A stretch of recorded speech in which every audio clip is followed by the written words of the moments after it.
Facebook কিন্তু এই 2 থেকে 3 দিনের মধ্যে প্রায় কয়েক লক্ষ মানুষকে কন্টেন্ট মনিটাইজেশন যে স্ল্যাবটা আছে এই স্ল্যাবটা কিন্তু দিয়ে দিয়েছে।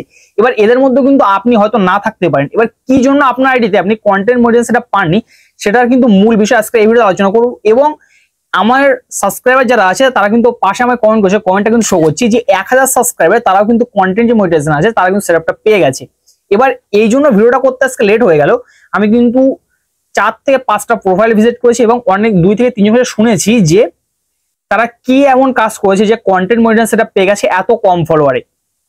যেহেতু আমাদের আইডিতে আসতে প্রায় 5000 10,000 ফলোয়ার আছে তারপরে কন্টেন্ট মনিটাইজেশন পাওয়া গেছে, কিন্তু তারা কিভাবে 1000 2000 ফলোয়ারে কন্টেন্ট মনিটাইজেশন পাওয়া গেল এই ব্যাপারগুলো তাদের কাছ থেকে শুনেছি। এবং একটা ব্যাপার বলে রাখি, এই প্রোফাইলগুলো ভিজিট করে কিন্তু বিভিন্ন রকম তথ্য আমি সংগ্রহ করছি, সেগুলো আপনাদের সাথে আজকে শেয়ার করব। প্রথম কথা হলো যে কন্টেন্ট মনিটাইজেশন সেটা পেজ না প্রোফাইলে পাওয়া গেছে। সর্বপ্রথম বলি, বেশিরভাগ কন্টেন্ট মনিটাইজেশন কিন্তু পাওয়া গেছে প্রোফাইলে। পেজের থেকে বেশি কন্টেন্ট মনিটাইজেশন দিয়েছে ফেসবুক যে প্রোফাইল আছে সেই প্রোফাইলগুলো কিন্তু কন্টেন্ট মনিটাইজেশন বেশি করে দিয়েছে ইনভাইটের মাধ্যমে। এবং আরো একটা কথা, ফেসবুক যে পেজগুলোতে কন্টেন্ট মনিটাইজেশন দিয়েছে সেগুলোর মিনিমাম বয়স কিন্তু 6 মাসের উপরে থাকা দরকার।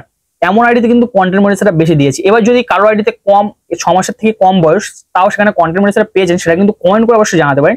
কিন্তু আমি যার কাছে যা শুনেছি সবাই বলেছে যে 6 মাসের বেশি বয়স আইডিতে কিন্তু কন্টেন্ট মনিটাইজেশন তারা পেয়েছে। এবং আরো একটা ব্যাপার, ফেসবুক আইডি গুলোতে কিন্তু কোনো ভায়োলেন্স ছিল না। ভায়োলেন্স বলতে যে আমাদের যে ফেসবুকে যে রিপোর্ট বক্স ছিল সেই রিপোর্ট বক্সে অ্যালার্টের ওই জায়গায় যে ভায়োলেন্স গুলো থাকে এই ভায়োলেন্স গুলো সম্পূর্ণ ক্লিয়ার আছে এমন আইডি গুলোতে কিন্তু কন্টেন্ট মনিটাইজেশন দিয়েছে। আদার্স যেগুলো ভায়োলেন্স আছে সেই আইডিতে কিন্তু কন্টেন্ট মনিটাইজেশন কোনোভাবেই তারা পায়নি বা দেবেও না ফেসবুক আগামীতে। তো যদি কারোর ভায়োলেন্স থাকে সেটা কিন্তু আপনারা অবশ্যই রিমুভ করে তারপর কিন্তু ফেসবুকে কন্টেন্ট মনিটাইজেশন আবেদন করবেন। কন্টেন্ট মনিটাইজেশন যেহেতু আপনার দেয়নি তাহলে খুব দ্রুত হয়তো পেয়ে যাবেন, কেননা ফেসবুক কিন্তু এখন কন্টেন্ট মনিটাইজেশন ডেইলি প্রায় 10,000 20,000 মানুষকে কন্টেন্ট মনিটাইজেশন দিচ্ছে।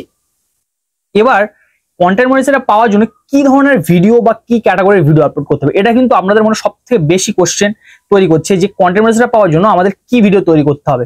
সর্বপ্রথম বলি, আপনি যদি ভিডিও আপলোড করেন তাহলে কিন্তু 1:1 মানে ইনস্টাগ্রাম যে সাইজটা আছে সেই সাইজটা মেনটেন করে কিন্তু ভিডিওটা আপলোড করবেন।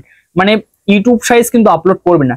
ইনস্টাগ্রাম যে সাইজ আছে সেই সাইজটা কিন্তু মেনে ফেসবুকে ভিডিও আপলোড করবেন এবং প্রতি সপ্তাহে মিনিমাম একটা করে ভিডিও আপলোড করার আপনি চেষ্টা করবেন। যদি এর থেকে কম হয় তাহলে কিন্তু কন্টেন্ট মনিটাইজেশন আপনি পাবেন না। মানে যারা কন্টেন্ট মনিটাইজেশন অরিজিনালি খুব কম ফলোয়ার রয়েছে তাদের বক্তব্য কিন্তু এটা।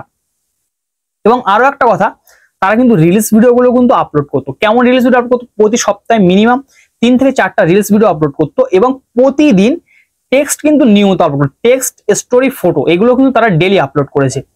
এত কম ফলোয়ার হওয়ার সত্ত্বেও 1000 ফলোয়ার সত্ত্বেও কিন্তু কন্টেন্ট মনিটাইজেশন হওয়ার সবথেকে বড় মাধ্যম হচ্ছে এই টেক্সট ফটো এইগুলো আপলোড করা। রিলস ভিডিও আপনি কিন্তু প্রতি সপ্তাহে 3 থেকে 4টা আপলোড করতে পারেন। এবং একটা কথা, রিলস আপলোড করার সময় কিন্তু রেশিওটা অবশ্যই মাথায় রাখবেন, 9:16 কিন্তু থাকতে হবে।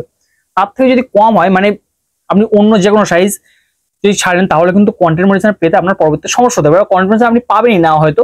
এই জন্য বলবো যে অবশ্যই ভিডিওগুলো আপলোড করার সময় যে ভিডিওগুলো আপলোড করছেন সেগুলো রেশিও 9:16 করবেন। মানে টিকটক যে সাইজ আছে সেই সাইজটা কিন্তু অবশ্যই মেনটেন করবেন।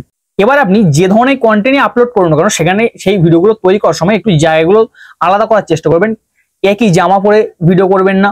প্লাস একটা কথা বলে রাখি, আপনি যখন ভিডিওগুলো করবেন বিভিন্ন প্লেসে গিয়ে ভিডিওগুলো করার চেষ্টা করবেন, তাহলে আপনি কিন্তু কন্টেন্ট মনিটাইজেশনটা পেয়ে যাবেন। কেননা ফেসবুক কিন্তু দেখছি যারা নিত্য নতুন কিছু ভিডিওতে অ্যাড করছে তাদের সেই ফেসবুক আইডিতে কিন্তু কন্টেন্ট যে মনিটাইজেশন আছে এই স্ল্যাবটা কিন্তু দিচ্ছে। আদার্স কিন্তু অন্য যদি আপনি একই জামা পরে বা একই প্লেসমেন্ট একই জায়গায় বসে ভিডিও করেন, যেমনটা আমি করে থাকি রেগুলার একই জামা কাপড় পরে বা একই জায়গায়, এগুলোতে কিন্তু কন্টেন্ট মনিটাইজেশন দেবে না।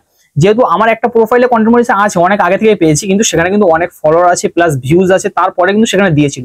কিন্তু এই ক্ষেত্রে নতুন কোনো ফেসবুক আইডিতে কিন্তু কন্টেন্ট মনিটাইজেশন পাওয়ার জন্য আপনাকে কিন্তু এই শর্তগুলো অবশ্যই মানতে হবে, না হলে কিন্তু আপনি কন্টেন্ট যে মনিটাইজেশন আছে এটা কিন্তু স্ল্যাবটা আপনি কখনোই পাবেন না। এবং একটা কথা বলে রাখি, যাদের আইডিতে প্রচুর পরিমাণে ইস্যু ও ভায়োলেন্স ছিল এই নিয়ে কিন্তু হিউজ পরিমাণে কোশ্চেন যে এই কারণে হয়তো আমরা কন্টেন্ট মনিটাইজেশনটা পাচ্ছি না। আমি বলেই কন্টেন্ট মনিটাইজেশন পাওয়ার জন্য আপনার আইডিয়া কিন্তু সর্বপ্রথম ক্লিয়ার থাকতে হবে। এবার ক্লিয়ার আপনারা কিন্তু প্রচুর পরিমাণে রিপোর্ট করছেন ফেসবুক আছে, সেই রিপোর্টগুলো কিন্তু পৌঁছাচ্ছে না। আপনারা কিন্তু এমন বলছেন যে রিপোর্টগুলো ঠিক হচ্ছে না, এবার অনেকে আবার বলছেন যে আমার সমস্যাটা ঠিক হয়ে গেছে। একটা কথা বলি, ফেসবুকে আপনি রিপোর্ট করে রাখুন, অবশ্যই কিন্তু ঠিক হয়ে যাবে। কেননা ফেসবুকে এখন প্রচুর পরিমাণে আইডিতে এমন সমস্যা এসেছে কোনো কারণ ছাড়াই ফেসবুক রিপোর্ট দিচ্ছে এবং সেগুলো কিন্তু পরে সরাচ্ছে না। এবার রিপোর্ট করার পর আপনার কিন্তু বেশ কিছুদিন সময় লাগবে, তারপর কিন্তু রিপোর্টগুলো অটোমেটিক্যালি মিনিমাম 30 থেকে 40 দিনের মধ্যে কিন্তু রিপোর্টগুলো চলে যাবে। আপনি যদি রিপোর্ট করে রাখেন, আর আপনি ইস্যুগুলো যদি আপনার না সরে তাহলে কিন্তু আবার রিপোর্ট করবেন। এবং একটা কথা বলি, যদি আপনি পারেন তাহলে একটু ডেলি একটু রিপোর্ট করার ফেসবুকে চেষ্টা করবেন, তাহলে কোনো না কোনো একটা রিপোর্ট কিন্তু ফেসবুকে পৌঁছাবে এবং আপনার ফেসবুকের রিপোর্টটা কিন্তু রিমুভ হয়ে যাবে। এই ব্যাপারগুলো কিন্তু অবশ্যই মাথায় রাখবেন আপনারা। এবং পরবর্তীতে আরো যদি কোনো কোশ্চেন থাকে সেটা কিন্তু কমেন্ট বক্সে অবশ্যই জানাবেন। আমার ইউটিউব চ্যানেলে হোয়াটসঅ্যাপ নাম্বার আছে, সেখানে আমি বলেছি যে কোনো সমস্যা আমাকে এসএমএস করতে পারেন। আমি কিন্তু অবশ্যই সমস্ত সমস্যা সলভ করার চেষ্টা করছি আপনাদের। এবার তারপরেও যদি কোনো সমস্যা সলভ করতে না পারি, সেটা কিন্তু আপনার স্ক্রিনশট আমাকে পাঠাচ্ছেন, আমি কিন্তু সেই রিলেটেড ভিডিও আনছি। তো অবশ্যই কিন্তু আপনারা আমাকে সাপোর্ট করবেন বা চ্যানেলটা সাবস্ক্রাইব করে আমাদের সাথে থাকবেন। সো আজকে এখানে বিদায় নিচ্ছি। এতক্ষণ আপনার সাথে ইসমাইল। সো দেখা হচ্ছে পরবর্তী কোনো ভিডিওতে। ততক্ষণ ভালো থাকবেন সবাই, সুস্থ থাকবেন সবাই। আল্লাহ হাফেজ।